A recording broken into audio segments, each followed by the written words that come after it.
This is British Music Radio. Concert Time is produced for British Music Radio by Cameo Classics and David Kent Watson. You can also access all previous editions of Concert Time and other BMR programmes at our website. Hello, I'm Joy Heathcote on British Music Radio. It's concert time again, over 3 hours of the best of British music on CD. And there's a new feature. Just like any concert, there should be an interval, and we do have some special interviews lined up for you. In this programme, we have an interview with Michael Davis, violinist extraordinaire, who has led all the great orchestras in Manchester and London. We start our first part of the concert with the Overture Yorick by Geoffrey Bush. You may be surprised to know, I was, that the overture was commissioned in 1949 in memory of the great comedian Tommy Handley, star of the wartime radio show Itmar. The title comes from the dead jester Yorick in Shakespeare's Hamlet.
The overture Yorick was played by the orchestra which gave it its premiere performance, the New Philharmonia, conducted on that Larita recorded edition CD by Vernon Hanley. Eclogue is a term in music for a short piece which is pastoral in tone. Maurice Blower's piece of that name, written in the 1950s, is exactly that. Written for horn and strings, it is in 3 sections without a break.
Maurice Blower's Eclogue for horn and strings was played by José García Gutiérrez, with the strings of the Malta Philharmonic conducted by Michael Laus. The distinctive personality of Sir Malcolm Arnold is audible in every bar of his compositions. He started his career in music as a trumpeter with the London Philharmonic Orchestra, but in 1948 he abandoned playing to concentrate on composing. His two sets of English dances sound like folk melodies, but in fact are entirely original. The second set, which we are to hear now, opens with a dance which was used as the theme tune of the BBC television programme What the Papers Say. It was the first piece of music by Arnold to be heard at the Proms. Here it is, played, not surely coincidentally, by the London Philharmonic Orchestra, conducted by the composer.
Set 2 of Malcolm Arnold's English Dances.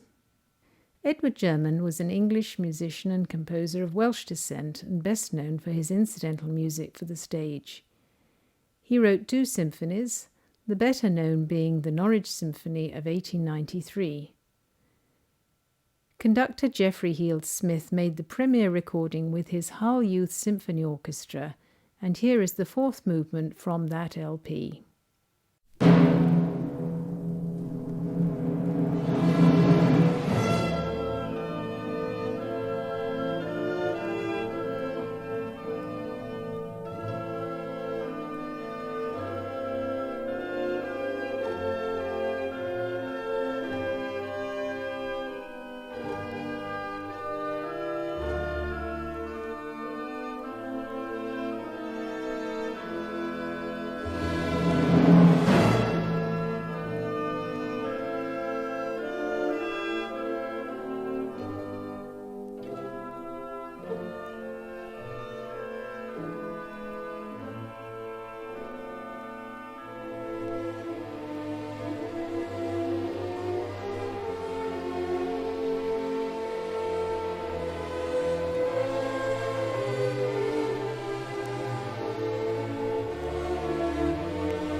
the Hull Youth Symphony Orchestra conducted by Geoffrey Heald Smith, making one of his many premiere recordings of the works of British composers. Kenneth Layton was a pianist of formidable talent at an early age and might have set course for a concert career, but the combination of composing and teaching was a more attractive proposition. At the age of 27, he began his long association with the University of Edinburgh, finishing with the chair of Reed Professor of Music.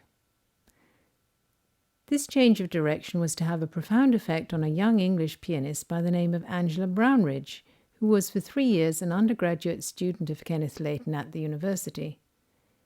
In 2005, Angela decided that she should record Layton's complete works for solo piano, having developed a formidable technique of her own. Here she is playing his Sonatina No. 2, Opus 1b, composed in 1947.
Angela Brownridge playing the Sonatina No. 2 by Kenneth Layton on a 3-CD set on the Delphian label. Another early work from Layton now. We are to hear the first movement from the first of his 3 piano concertos, Opus 11, written in the year he graduated from Oxford, a lively piece full of youthful vigour.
Angela Brownridge and the Malta Philharmonic Orchestra, conducted by its musical director, Michael Laus.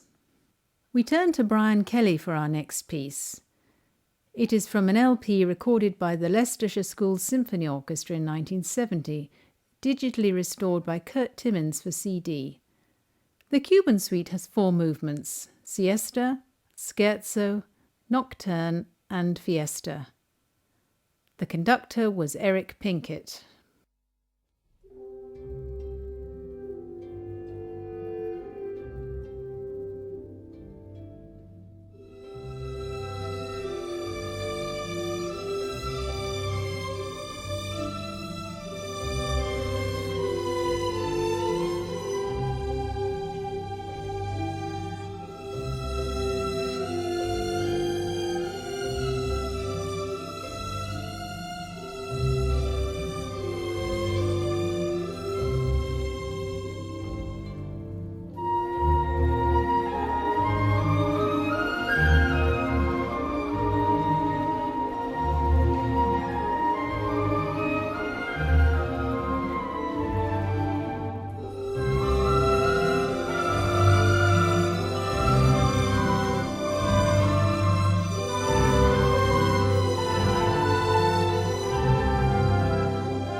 Brian Kelly's Cuban Suite from an Argo LP, given new life by Classic House Restorations.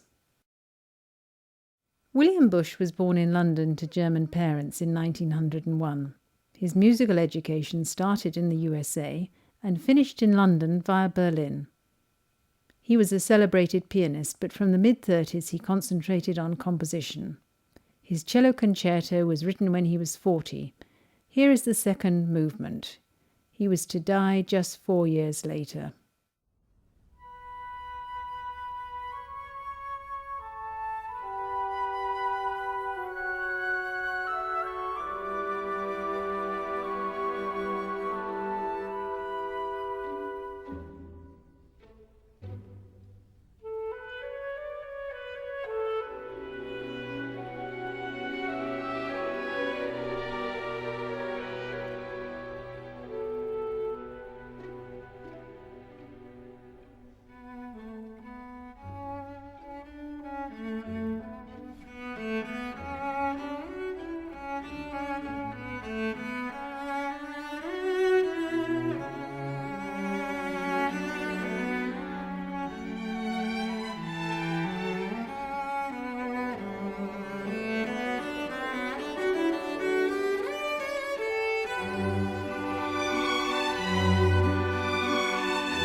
Raphael Wallfisch was the soloist with the Royal Philharmonic Orchestra, conducted by Vernon Handley on Lyrita Recorded Edition.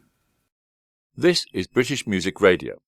Concert Time is produced for British Music Radio by Cameo Classics and David Kent Watson. You can also access all previous editions of Concert Time and other BMR programs at our website. William Walton wrote his two pieces for violin and pianoforte in 1951. They're light and tuneful. Here is the second piece, Scherzetta, played by Michael Davis and Rayson Wally in 1973.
Michael was the leader of the Halley Orchestra during the 1970s, and Rayson was its longtime pianist and percussionist.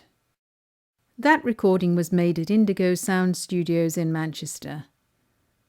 The studios had been recently built by David Kent Watson of Cameo Classics, and this was the very first classical music to be recorded there, along with Walton's violin sonata and that of Debussy.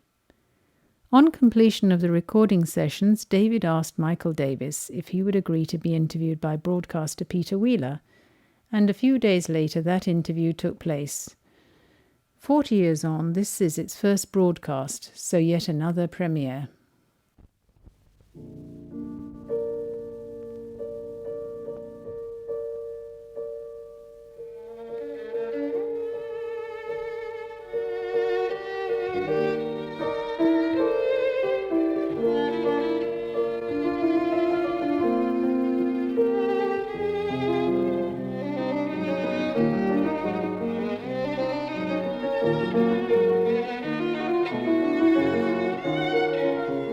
Lyrical, melodic music, not as I would imagine a great many people would suspect, being William Walton.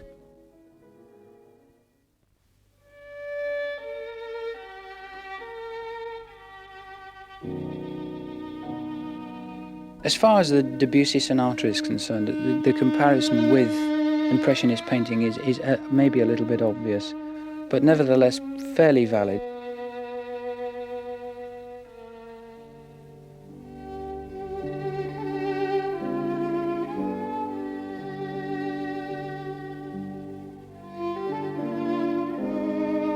As far as I'm concerned, this is a little man sitting in an armchair with his sombrero pulled down over his eyes, and it's about midday.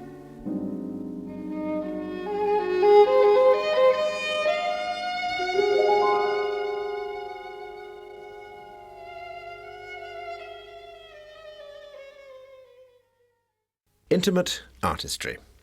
Now, all artistry is intimate, I suppose, but so often we know only the public performance or the professional style of the artist. Well, in this programme, we have an opportunity of meeting the man himself and understanding a little more of the character that's gone to make up the artist and his work. Today, we meet Michael Davis, leader of one of the world's best-known and finest orchestras, the Hallé, an orchestra founded and nurtured in Manchester under the legendary conducting of Sir John Barbarolli. Michael, great to meet you, and I think perhaps we ought to start logically at the beginning and say, how did you first come to be interested in music? Well, it all started, I suppose, really seeing and hearing my father play at home, because he was a professional musician, plays with the Hallé. And I used to listen to the radio to symphony concerts, and used to have a bow without any hair on it, and sit listening to the radio with the bow and hold my left arm in the position where the violin would be, play without any hair with the bow across there and play like the Merry Dickens with all the great orchestras of the world, actually. In fact, I can honestly say before the age of 5 I'd play with just about every band in the world. And it all started with that, seeing my father play and deciding that I could probably do it certainly as well and probably a great deal better. But I've proved since that I can't. At what age did you decide to become a professional musician? Well, as I say, I started studying the violin at 5. And I can't honestly say that at any stage from then I ever considered any other career. I mean, for me, it was just a question of making progress with a view to becoming a professional violinist. Did you ever bother about other schoolwork? Oh yes, I went to Cheetham School in Manchester, which of course had then a strong bias towards music, and indeed even more so now. So as well as the schoolwork, I was a chorister at the cathedral and played in the school orchestra and studied the fiddle and so on. So it was all built into the sort of academic curriculum. As a layman, I've always had the impression that to undertake a career of professional musicianship is a very hazardous one indeed. What was the first hurdle that you had to overcome? Well, it's hazardous, I suppose, in as far as the mortality rate must be pretty high of people who start to learn an instrument when they're young. Very often they start to play the piano, and because of the hours and hours of practice and so on, they decide that it's not really their cup of tea, and they stop playing. And then later in life, very often say, I wish I'd kept going. Pursuing music as I did, and I suppose to some extent not placing the accent so strongly on academic achievements, it meant my father had to have considerable strength of mind and to believe very strongly in what he was doing, to make sure that my music didn't get pushed into the background, because obviously a lot of my time was spent practicing and trying to make the career that I was so hell-bent on. The most important thing, I suppose, immediately prior to leaving my father, was trying to organise a scholarship to one of the colleges, and just before my 18th birthday I was awarded a scholarship to the Royal College in London, and the next 5 years was spent in London. As a youngster, did you spend much of your time going down to the Hallé concerts and watching your father? Oh yes, this was probably one of the most important factors, I would say. I used to go down to rehearsals and concerts and recording sessions, sitting, listening and watching and soaking it all up, and assessing it all and trying to figure out whether there was a place in there for me someday. When you went down to these concerts as a youngster, I find if I'm watching somebody that I know performing professionally, I'm much more nervous than if I'm performing myself. Can you remember what your emotions were? Oh, I used to be absolutely terrified. Absolutely terrified. I can distinctly remember having a discussion with my father in the dress circle of the Free Trade Hall between a rehearsal and concert, and saying to him, I cannot ever conceive of having the nerve, the sheer courage to walk through the curtains at the side of the platform. I just couldn't, this was beyond my comprehension. And I remember just before I went on to do my first concerto with the Halley, remembering that conversation and thinking, well, you know, and yet in a strange kind of way, I can remember thinking as I said it to him, and yet I have a feeling that one day that day is going to come. It's something that I'm going to have to face up to, and indeed it did come.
Well, there was a fair time between the gaining of your scholarship and your actually joining the Halley. For the scholarship that I was awarded, there were, I think, around about 135 people applied, and there were 6 scholarships, 3 to the Royal College and 3 to the Royal Academy. And it was spread over 3 days, and the complete number, the 135 of us, played on the first day, and that was whittled down to 80, who played on the second day, which was whittled down to a further sort of 20, which played again on the third day, and then we all went home and waited for a letter. So the competition then was pretty keen. I suppose in a way that was the first time that I realised just what a highly competitive business I'd gone into. At that stage, when you'd got the scholarship, how assured were you of a professional career? Well, I think it's probably a little bit easier for a string player nowadays, simply because there are more violinists in an orchestra than, say, for instance, an oboist or oboe player. There are only, 2 oboes, 1 cor anglais, whereas you'll have 8 desks of first violins and 8 desks of seconds. So I suppose I felt that the prospects of a career as a violinist were very much on the cards. The point was, though, that I, being a fairly arrogant kind of egotistical soul, felt that I very much wanted to be either a leader or certainly one of the senior players, and then, of course, you are increasing the odds against you many times over. During my time at college, I was very fortunate because I studied with Hugh Bean, who at that time was the leader of the Philharmonia Orchestra, and from my second year, I think it was, I was able to do a certain amount of freelance work as an extra with quite a few of the London orchestras, the Philharmonia, the English Chamber Orchestra, the Philharmonic of London, London Philharmonic Orchestra, and so on. And so I and many other things. I played, did 1 or 2 depth shows for Robert and Elizabeth, which was a West End show. Keith Michel, wasn't it? That's right, yes, and that was a pretty hair-raising experience because, of course, you go in, you just play without any form of rehearsal, and there's everybody else in the pit, of course, knows the thing backwards. They're all doing crosswords when the dialogue's on, and you're sitting there desperately wondering what the next bit's going to be like. So really, the experience was very varied and pretty hair-raising as well on occasions. So let's come now then, Michael, to the stage where you sought to join the Halley. How did you set about this? Well, actually, I must be, to be perfectly honest, it didn't happen quite that way. After I'd finished at college, I was awarded another scholarship by the Countess of Munster Trust, who gave me some money to study for a further year. And Sir John Barbarolli, who I'd played to on a number of occasions and who indeed was instrumental in me going to Hugh Bean at the college, arranged for me to audition to Henrik Schering, who is undoubtedly one of today's great violinists. And I auditioned to him at the Edinburgh Festival. He was playing with the Halley. I went to his hotel and auditioned with a view to studying with him for that 12 months. And it was towards the end of that year that Sir John invited me to come to Manchester as associate leader. And, of course, for somebody who, as I said, deep down inside always thought the Halley was the great orchestra. I suppose if anybody had said to me, you could have the leadership of any orchestra in the world, it would have been the Halley Orchestra that I would have chosen. So it was really a dream come true. It was absolutely marvellous. So I, in a way, I came back home again. And that's how it all started. When was this? When did you join the Halley? I started with them 5 years ago, 5.5 years ago. Michael, do you retain two standards of enjoyment? One, perhaps, of music that you enjoy playing, which could well be quite different from the music that you enjoy listening to. Well, as far as my own playing, the playing that I would do as a soloist or playing chamber music, obviously the two tend to go together because you instinctively feel that the music that you enjoy, you'll play best. I don't really think that there's any music that I passionately dislike, except possibly the sort of music which I won't specify whose, but the music which means that you have to do things on the violin that basically the violin was never intended to do. The very things that the violin can do best are never called upon, and you find yourself hitting it and playing behind the bridge and making the most dreadful noises. This doesn't give me very much pleasure. Is it true then to say that they don't write tunes like the old tunes? Well, I think that's very true. Barbara Ollie used to say, or was it Beecham? I could be misquoting here, but certainly I think it was Beecham said, has it got a good tune in it? And there's no doubt about it. If they can fill the Albert Hall fairly regularly every Sunday night for people to listen to Swan Lake and the Czech B-flat minor piano concerto and Scheherazade, it only goes to show that people still like to listen to tunes and melodies and melodic lines and things that are nice to listen to. I'm sure it's very important that music's got to go forward, but for my part, I enjoy playing a good tune. It's as simple as that. What is your attitude, Michael, to the clinical perfection of recorded music today compared with a live performance which has got the fabric and has got the atmosphere attached to it? Well, inevitably, I think there are performers, there are artists who temperamentally respond to the recording studio. People who are very fortunate that they can turn out the same product 6 times and it's exactly the same each time. I'm not really terribly good at that, I'm afraid. I wish I was, actually, because nowadays it's very much part and parcel of an artist's equipment to be able to do this. But I find it very difficult. I think the immediacy of a live performance, if as I say, if the fine soloist, fine conductor, receptive audience, the atmosphere and everything, this can make you play in a way that you would hardly believe possible when you're practicing. It's some kind of chemistry which is marvellous when it happens. You can't rely on that in a recording studio. Therefore, you have to go for a depth of preparation, which means that even though it's 10 o'clock in the morning and it's maybe a little bit cold in the studio, when that red light goes on, you've got to try and pretend that chemistry is working for you. And I find that sometimes very, very difficult.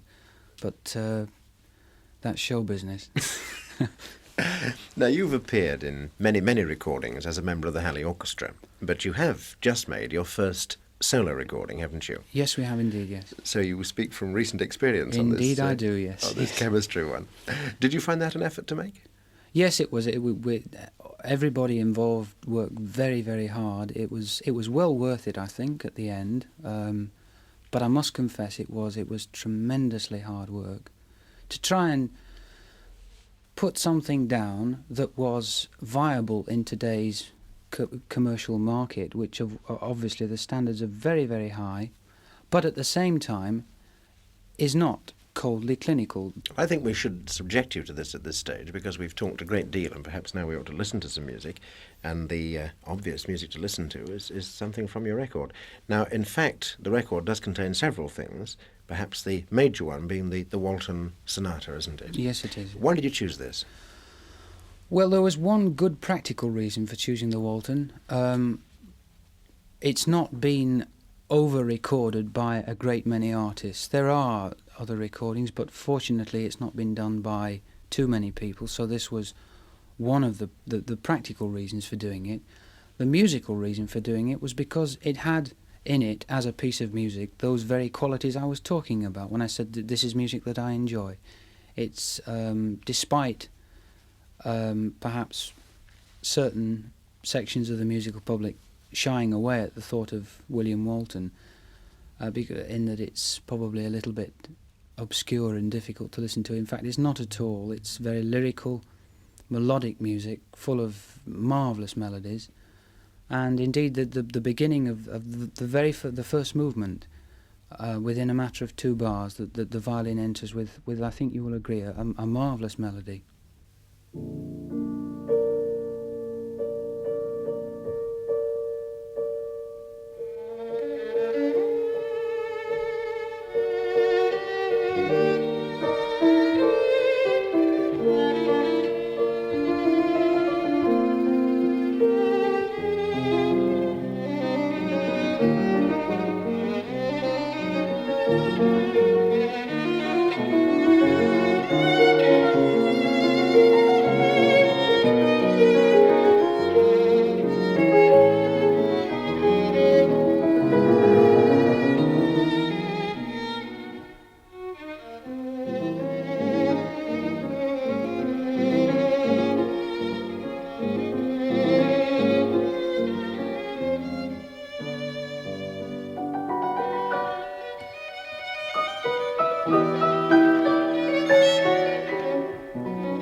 Well, so much then for the Walton Sonata, but that's by no means the only item on the disc. What about the other ones? The main piece, apart from the Walton, is the Debussy Sonata, which, again, really, we recorded that one quite simply because we enjoyed playing it. We played it together many times. It's just a marvellous piece of music which we enjoy. and it seemed a very good, stable companion for the Walton, in that it is different music, obviously, but again it has the same qualities of lyricism, melodic playing, pyrotechnics and so on, which you would expect, obviously, but I just feel that it's very, very good music and well worth listening to and very enjoyable to play.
Well, now we've heard offerings from the record, just let's come back, if I may, to your Knife for the Halley Orchestra.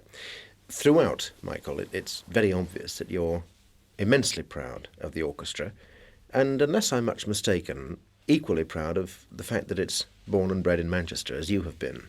Indeed, yes. How do you think this happened? You mean the Halley being based yes. in Manchester? Yes.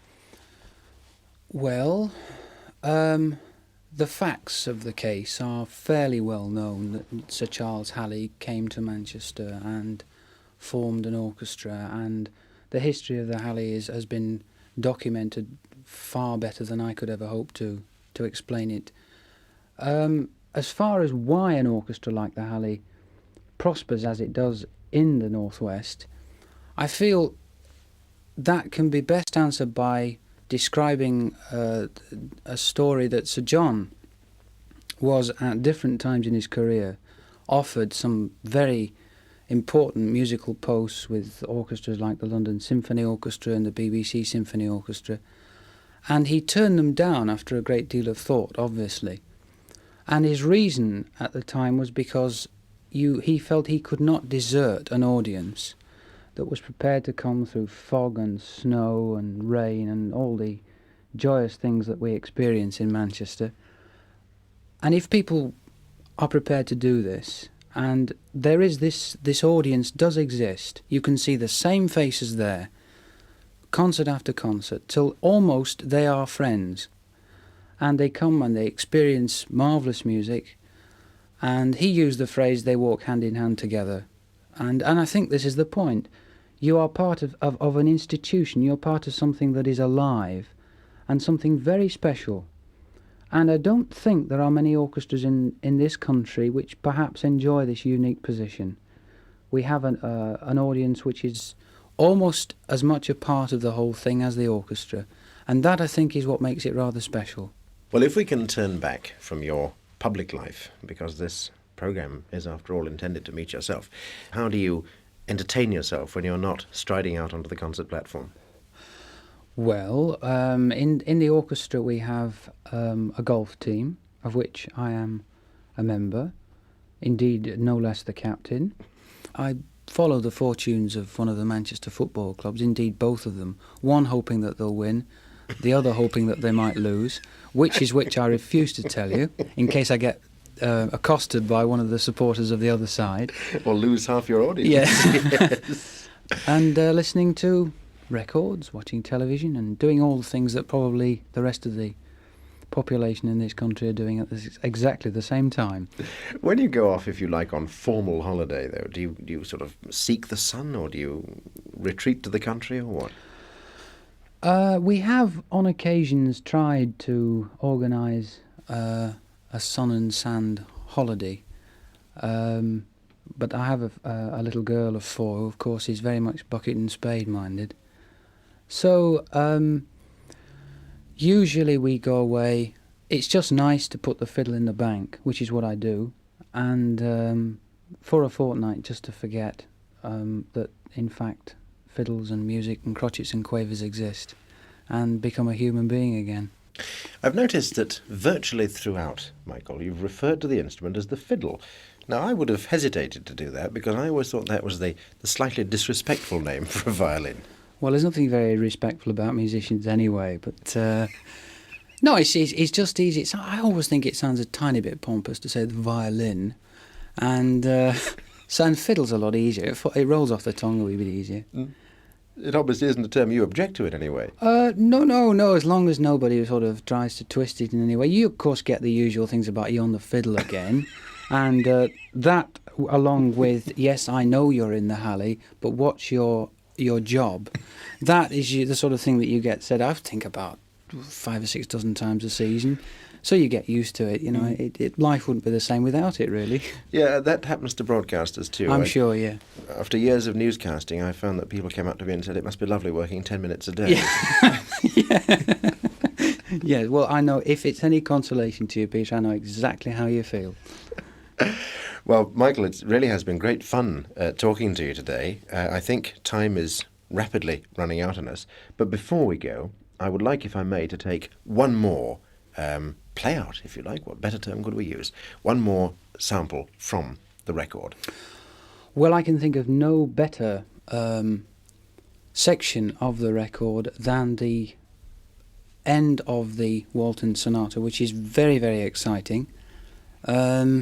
Again, if you can excuse a pictorial description, this is undoubtedly the bit where the cavalry comes over the top of the hill and rescues them from the Indians, because it really, we are both chasing about at high speed, hopefully getting to the end together, and it's a very, very invigorating and marvellous piece of music on which to end any programme. Thank you very much, Peter.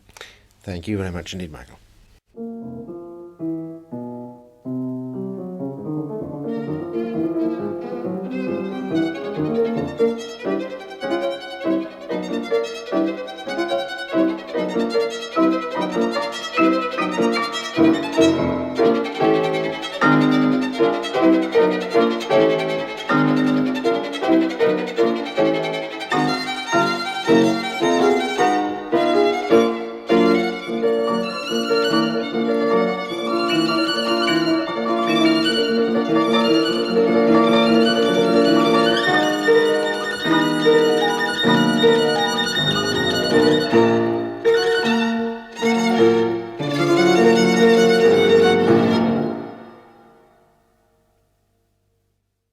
Michael Davis being interviewed by the late Peter Wheeler. Broadly speaking, during the 1980s, Michael Davis was leader of one of the finest orchestras in the world, the London Symphony Orchestra, and during the 90s led the BBC Symphony Orchestra. When he retired, he had been guest leader of all the major London orchestras. Cecil Gibbs was born in 1889 and became a prolific composer of songs and produced a wealth of light music, including the dance suite Fancy Dress. The best-known movement was a slow waltz tune, Dusk, played here by the Royal Philharmonic Orchestra, conducted by Simon Jolie from Larita Recorded Edition.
Dusk from Gibbs' Fancy Dress Dance Suite.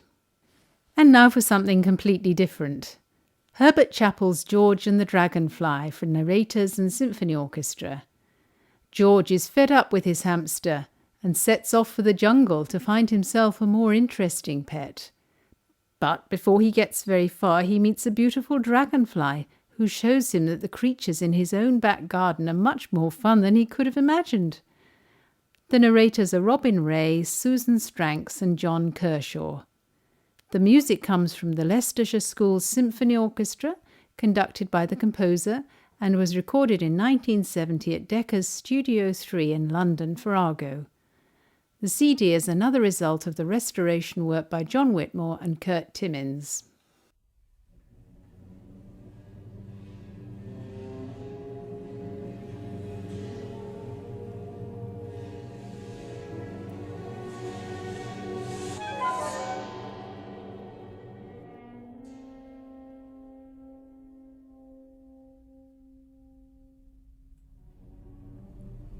Listen and watch as the sun gets up and the high blue sky begins to sing.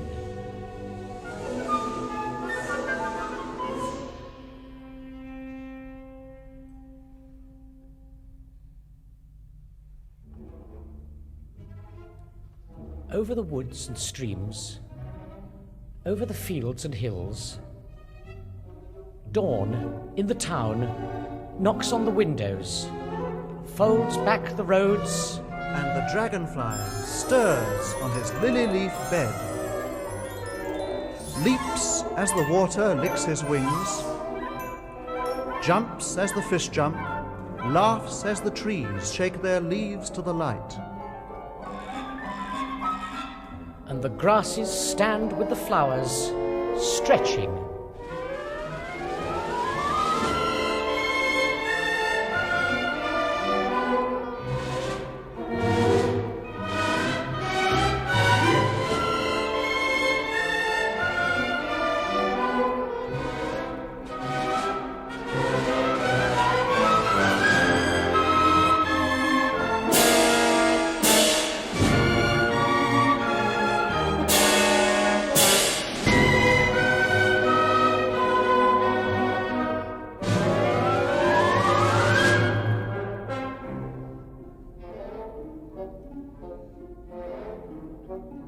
George, in his feather-bed sleep on his side, opens an eye and then the other one, scratches his golden head, brightens his face, leaps out of bed to the window. There are the soldiers in the street, stepping out with a left, right, marching along to a snare drum beat.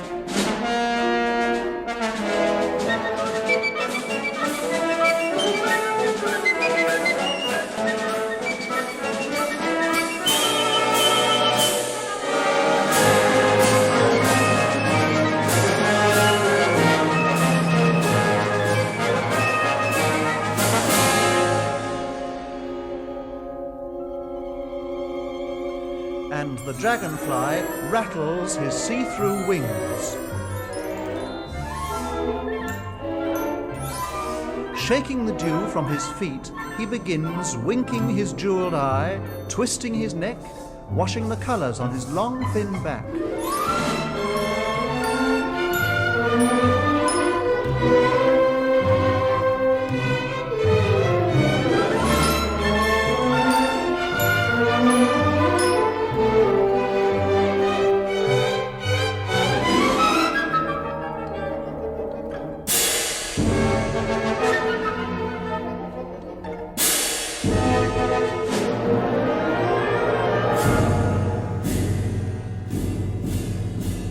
George has his breakfast, drinks his tea, while the military band plays do-re-mi, practicing hard for the military spree which we shall see.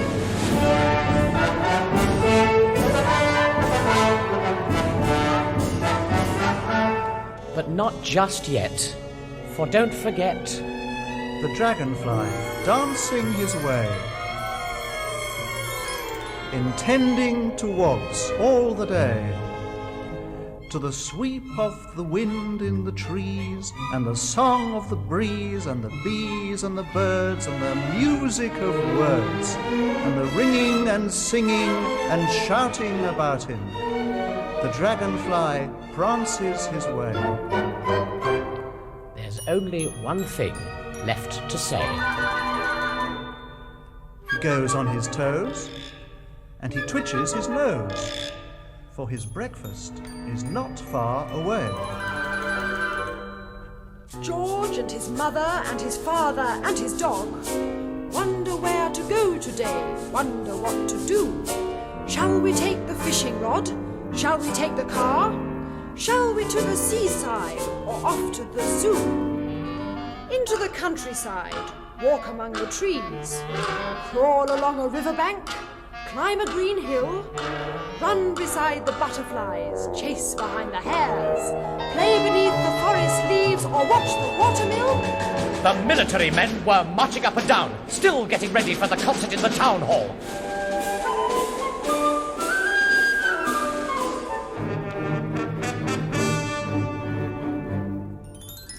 Dragonfly, Dragonfly, where are you now? I'm roving and ranging the pond and the stream. Dragonfly, Dragonfly, where will you go? I ride on the wind to the end of my dream. George and his dog, whose name was Chappie, partly because he was always happy, barking and running and fooling about, he always came to a whistle or a shout. Off they went with Mother's basket, a hamper of food, and what a task it was! To carry such a load. Of spoons and plates and forks and knives and chicken and rabbit and ham and tongue with cheese and pickles and cold beef pie and bread and butter and jam and cakes and everything else you need to make A picnic.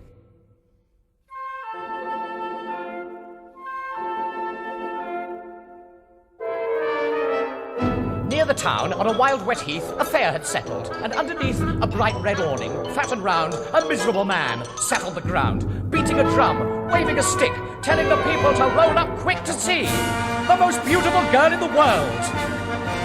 A golden girl, whose hair is curled like the sea, falling in ringlets, tossing in waves. A girl who's been saved from a fate worse than death, alive with the Eastern slaves.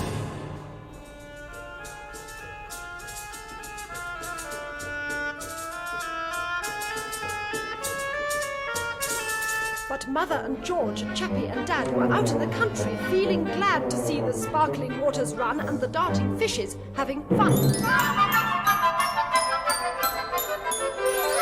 They didn't know of the fair at all, or the miserable man as round as a ball. While the dragonfly hovered and wondered and dozed, with the sun on his warm back, knowing the heat of it, sensing the treat of it, airing his wings in it, warming his feet in it, winking his eyes to it, showing his teeth to it.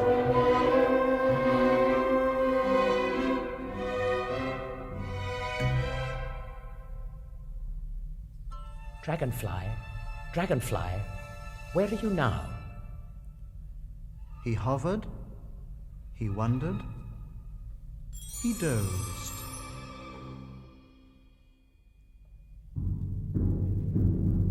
Bang went the drummer man, boom, boom, bang, calling the folk to the fair.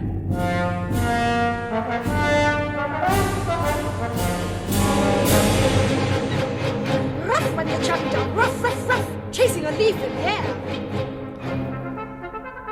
Pa-pa went the trumpeter, pa-pa-pa-pa-pa, giving the pigeons a scare.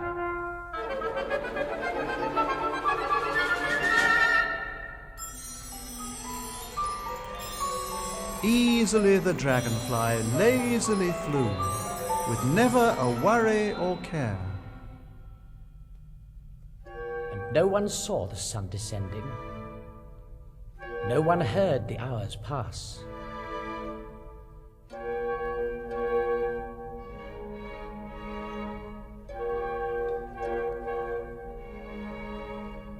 Till Chappie barked, and the family knew.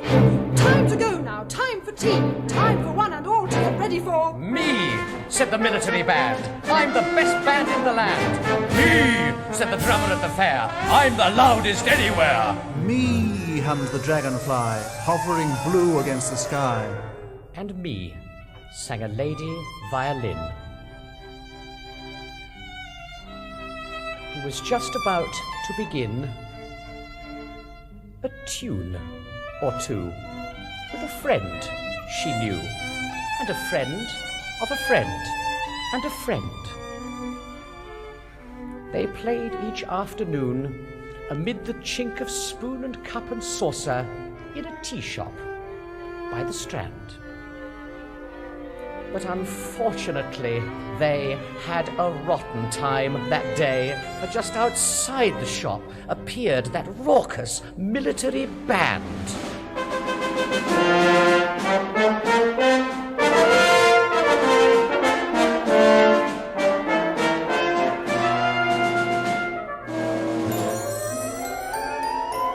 The dragonfly just at that moment decided to wander away from the sparkling stream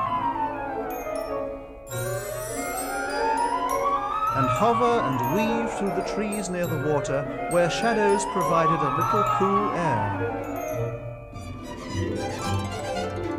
His shining bright eyes and his thin pretty back were not half so colourful there in the dark, but the family, who still were discussing their journey, caught sight of his darting and fluttering by. And look at the beautiful butterfly flutter by. Look at its delicate wings in the air. Listen, it hums as it hangs in the shadows and murmurs along underneath the brown leaves. The dragonfly just didn't notice, didn't see that George was watching. On his way he went without the slightest hint of fear. So George and Chappie crept up close, and just as he had paused a moment, pounced and grabbed and held him tight and took him back to Mum and Dad.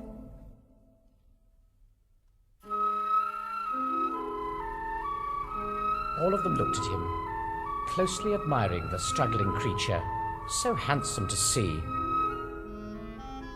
Father then popped him inside an old matchbox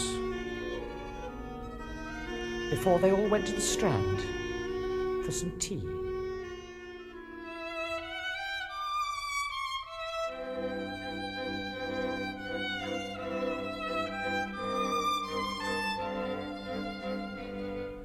The poor dragonfly shed a tear, heaved a sigh, wondering how he could ever get free. The matchbox was too small for comfort, a most unpleasant place to be. So while George eats his gooey cakes, The dragonfly lies there and bakes, then falls asleep. while George drinks up his tea.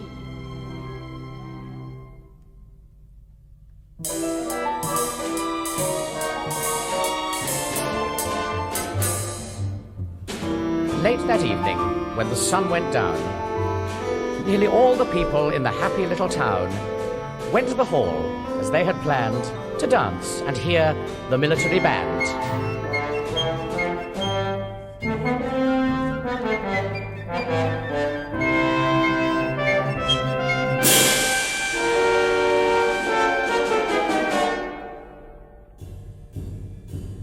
The first to come was the man with the drum who travelled around with the fair, and giving a toot on a delicate flute was the girl with the golden hair.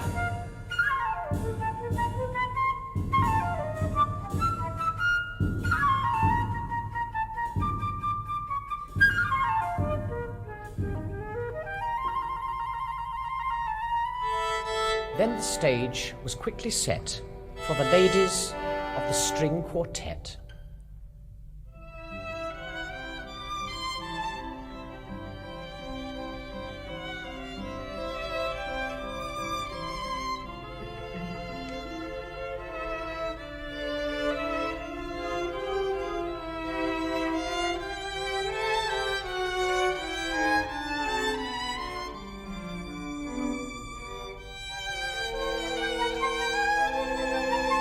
While the string quartet was playing, the slave girl, with her flute, joined in.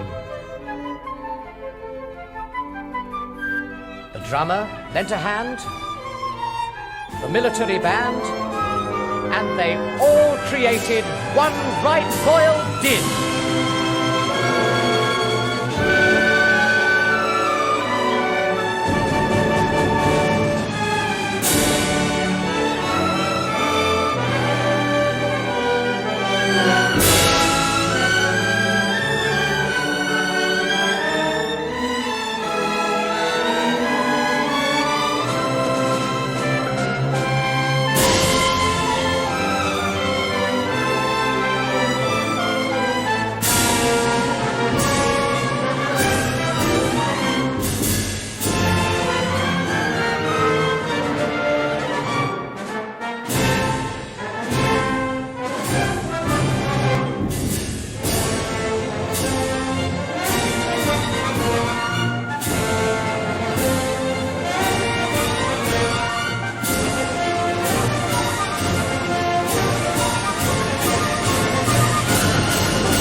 The chairman stood and thanked them all and said, "With pleasure I now call upon you for 3 rousing cheers. I haven't had so much fun for years. Hip, hip, hip, hooray." Now, before we all go home to bed, it might be nice, the chairman said, if someone here got up to sing a party piece or anything, or tell a tale or pull a leg or do a trick perhaps with an egg. The crowd in the hall murmured and muttered, but nobody moved, and nobody uttered a sound.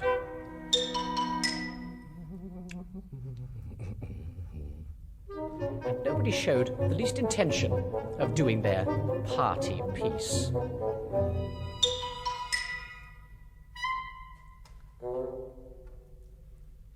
Is this the dreary way the evening ends? With everyone scared of making a fool of themselves in front of their friends?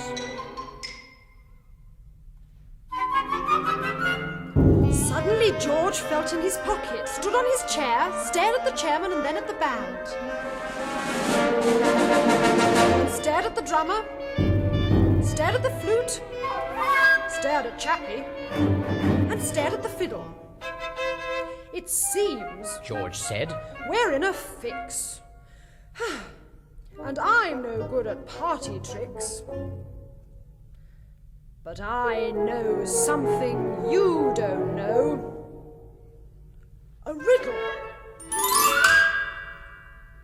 Now, my first is a penny, and my second is a king, of course. And my third is forever, and my fourth is half a horse. 5's a debt, and 6 is in a frozen state. 7 is loud, and roasting hot is number 8. 9 is a question, just like this riddle me wee. And the whole is in my pocket, waiting there for you to see." All the people scratched their heads and tried to guess. But they thought and thought and thought without success. Till the chairman said to George, "You win. None of us has a clue, my lad. We all give in." So George took the matchbox from his pocket for the crowd to see and told them all the answer to his complicated riddle-me-ree. Now it's a D that's a penny, and it's R for a king, of course. And A is forever, and G is half a horse. Gigi, get it? O's the debt, and N's for north, and cold as well. F is loud, and roasting hot is down in L. My last is the question why of this riddle me why. And the whole spells dragonfly, and here it is to see.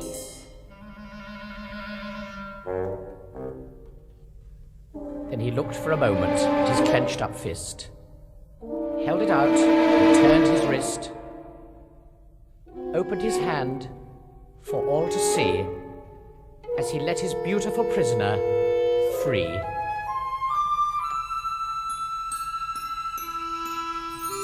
The dragonfly stirred in his matchbox bed, lifted his tired and frightened head, jumped as he saw the light again, shook his feet and winked his eyes again, leapt and spread his delicate wings, rose to the beldome's floating rings.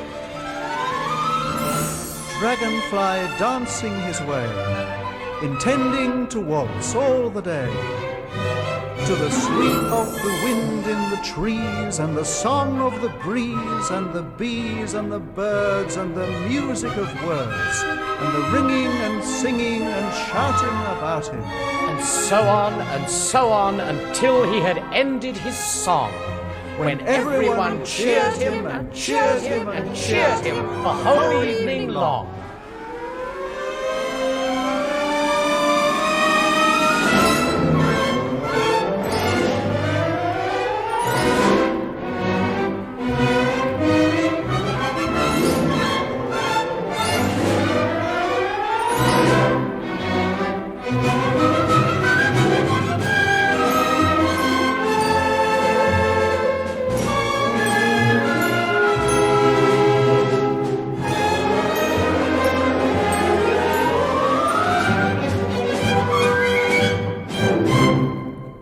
The dragonfly that night flew high among the tallest trees,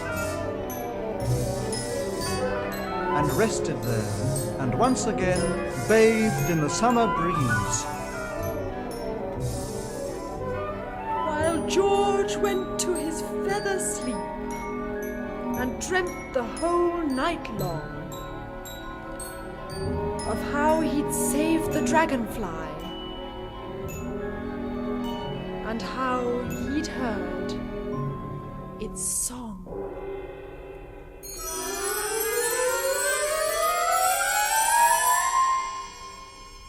So if you wait till the sun gets up and watch for the high blue sky, and if you walk where the breeze is free and the buttercup meadows lie, you will see George? And the dragonfly, down by the water's edge, humming and singing away.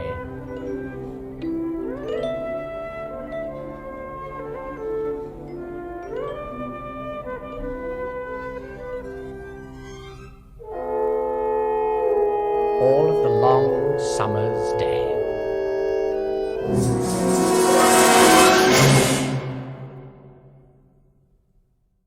The narrators were Robin Ray, his wife Susan Stranks, and John Kershaw. Robin was the son of the comedian Ted Ray and brother of actor Andrew Ray, a talented family indeed. This is British Music Radio. Concert Time is produced for British Music Radio by Cameo Classics and David Kent Watson. You can also access all previous editions of Concert Time and other BMR programmes at our website. We turn now to more young musicians from the Hull Youth Symphony Orchestra, playing the fun piece from Gordon Jacob, The Barber of Seville Goes to the Devil.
the Hull Youth Symphony Orchestra conducted by Geoffrey Heel Smith.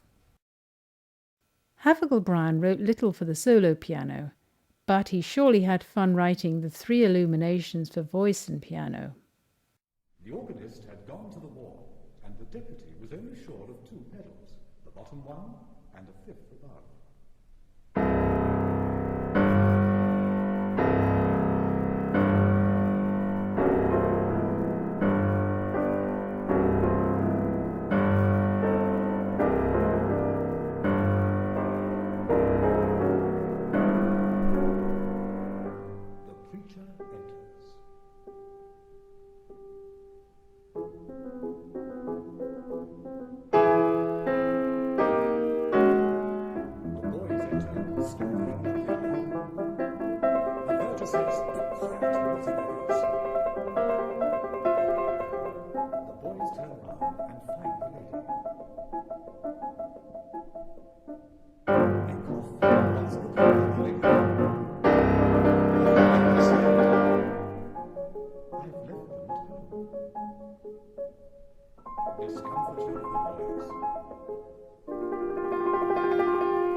Suspended over the garden hedge.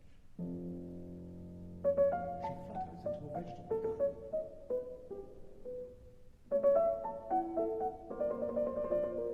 And spies a beautiful broccoli and alights to lay her eggs, which she hopes will soon be caterpillars.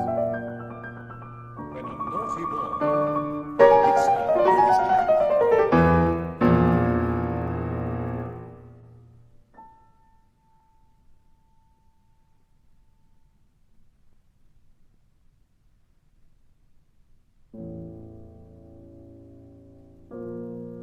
Stands in the silence wild. He hears a noise above. Looks up. Says he, was that a Zen? Still and quiet again it is. The awful silence, standing in the street.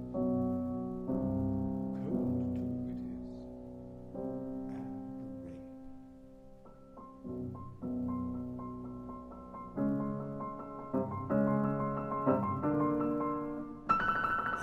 Gleams from the window opposite. It must be a German sky, says he. No, it isn't, says he. Through the rain, he recognizes in the light the figure of a beautiful lady he has seen at the opera in the heart of Venus. As she puts on her hat, she seems to be humming her part of the opera. His heart yearns for love. It would burst with passion. He swoons, leaning against a lamp.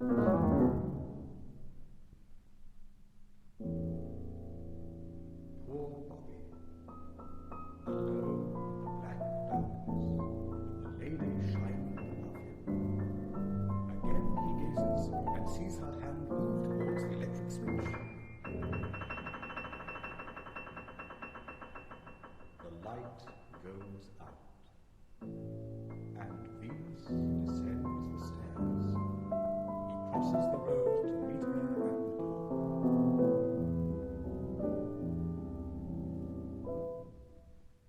Bobby is all excitement. He hears footsteps coming downstairs and rushes to the door. He gets there. He hits it with his truncheon. He shouts, "Open the door! Oh, my God!"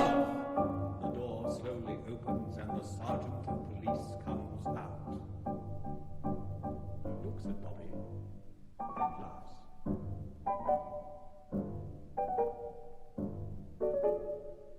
Bobby is rather disconsolate. Bobby to Sergeant. "Kiss me, Sergeant." Sergeant to Bobby. "As you like it."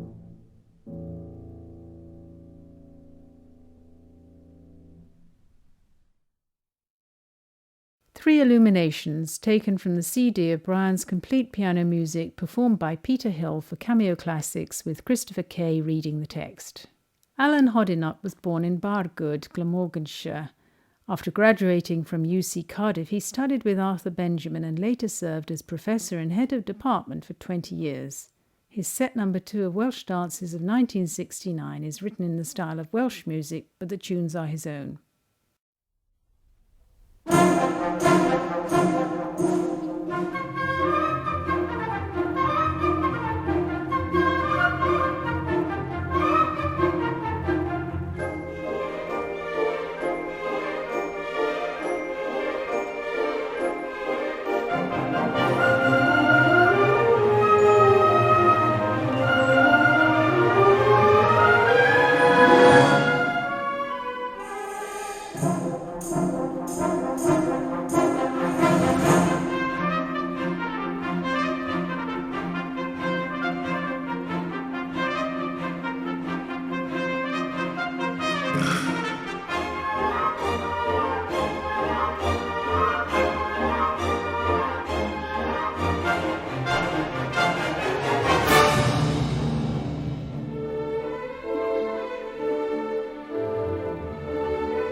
Arthur Davidson conducted Alan Hodinot's set number 2 of Welsh dances performed by the National Youth Orchestra of Wales. Most of the solo piano music of Joseph Holbrook has been recorded by Panayotis Trachopoulos. Prior to these recordings, he had presented a recital of Holbrook at the English Music Festival in Dorchester Abbey on his arrival in England from his native Greece. From the first CD, we are to hear the first of Holbrook's 2 Fantasies sonate entitled The Haunted Palace, Opus 124. It derives its material from the first movement of the composer's dramatic choral symphony and seems to illustrate the desolation depicted in the last verse of the poem by Edgar Allan Poe, which inspired the symphony. And travellers now within the valley through the red letter windows see vast forms that move fantastically to a discordant melody, while like a rapid ghastly river through the pale door a hideous throng rush out forever and laugh but smile no more.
Dramatic it certainly is. Panagiotis Trahopoulos making the world premiere recording of The Haunted Palace for Cameo Classics. Many of you have asked to hear more of Milford's beautiful suite for oboe and strings. Robin Milford gained entry to the Royal College of Music at 18, and by good fortune his teachers in composition were Ralph Vaughan Williams and Gustav Holst. This suite, Opus 8, was written when he was just 21. As Gareth Vaughan tells us in his sleeve notes, his music is gentle, lyrical, and beautifully crafted. It neither scales the heights nor plumbs the depths of the human psyche, but is nevertheless heartfelt, wonderfully appealing, and uniquely his own. An exquisite piece of English pastoral inspiration.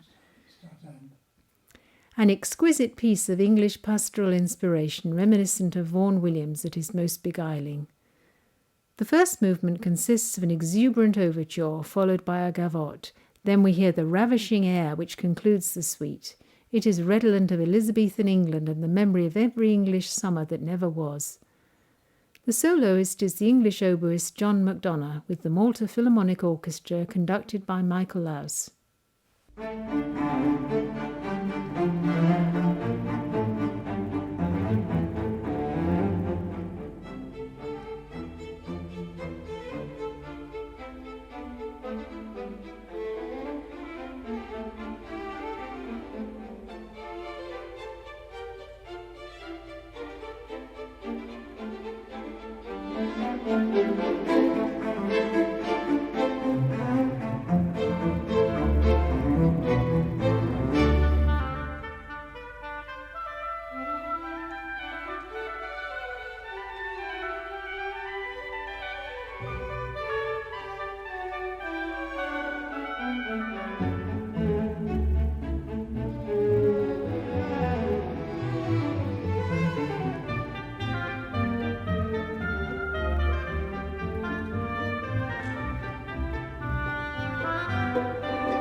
Robin Milford's catalogue of such orchestral items is regrettably small.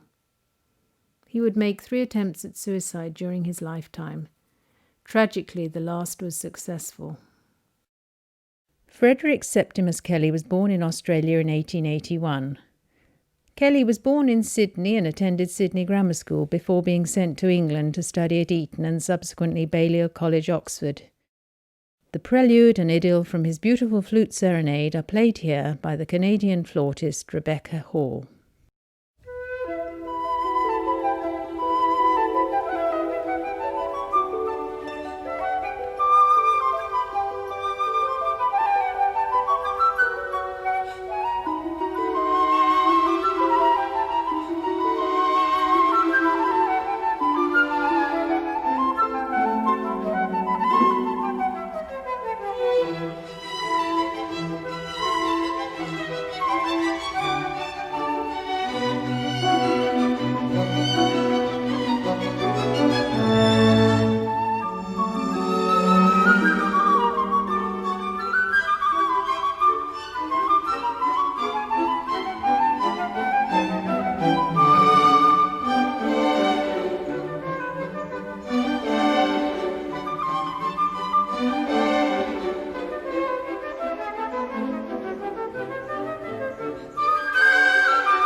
Rebecca Hall was the soloist on that premiere recording of Kelly's Flute Serenade, with Anne-Marie Camilleri Podesta harp, José García Gutiérrez horn, and the strings of the Malta Philharmonic Orchestra leader Marcelina Juice. The military band of the Royal Corps of Signals and its musical director Major Keith R. Boulding bring to an end this programme from Cameo Classics. Baritone Michael Burchill sings Sea Fever by Gilbert Vinter, and the band play William Walton's March, Orb and Sceptre, and the brilliant music he wrote for the film The First of the Few, the Spitfire Prelude and Fugue. I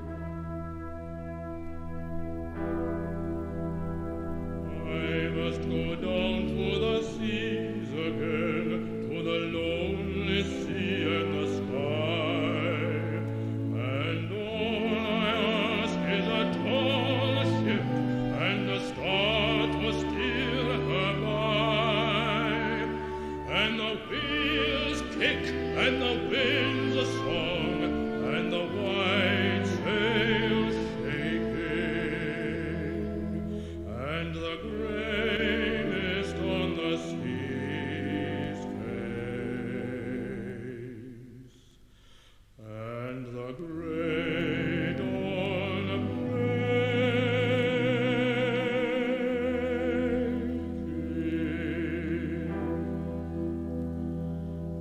I must go down to the seas again, for the call of the running tide is a wild call and a clear call that may not be denied. And all I ask is a windy day with the white clouds flying, and the flung spray and the blown spume, and the seagulls crying.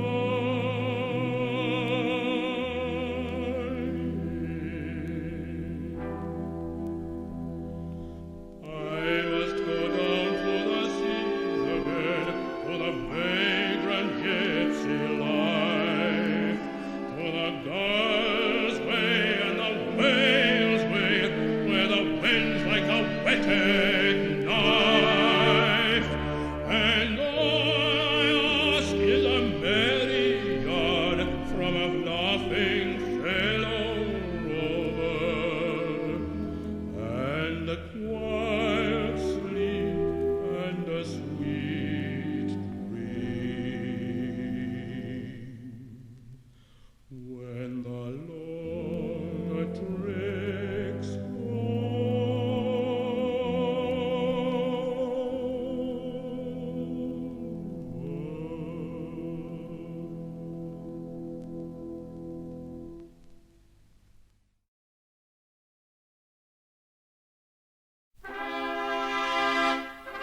Michael Birchall and the Royal Corps of Signals Military Band conducted by Major Keith Boulding. Sea Fever, the March, Orb and Sceptre, and the Spitfire Prelude and Fugue. So until we meet again, this is Joy Heathcote, and I look forward to presenting more premiere recordings by largely neglected British composers in the next programme from Cameo Classics on British Music Radio. This is British Music Radio. Concert Time is produced for British Music Radio by Cameo Classics and David Kent Watson. You can also access all previous editions of Concert Time and other BMR programmes at our website.